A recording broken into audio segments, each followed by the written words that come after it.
Welcome to Pindar Poetry. We hope you learned something new.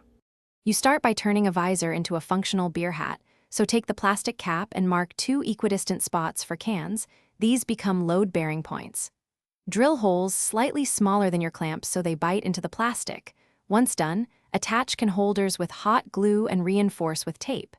Make sure to align holders for balance, because uneven placement will tip the hat. Tighten clamps, let glue cure for 10 minutes, and test the fit on your head before plumbing the tubes. Now you install the beverage plumbing. Feed equal-length tubes from each holder toward the front center, and connect them to one-way valves so liquid flows only toward your mouth. Once connected, join both valves to a Y connector that leads to a single mouthpiece.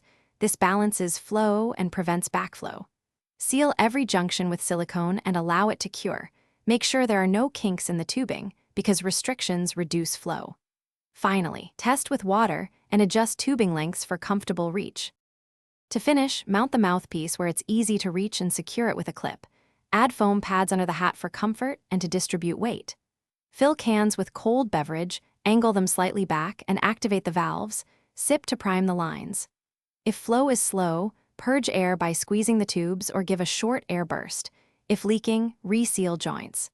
Make sure to rebalance by shifting cans or adding counterweight, because comfort equals usable performance.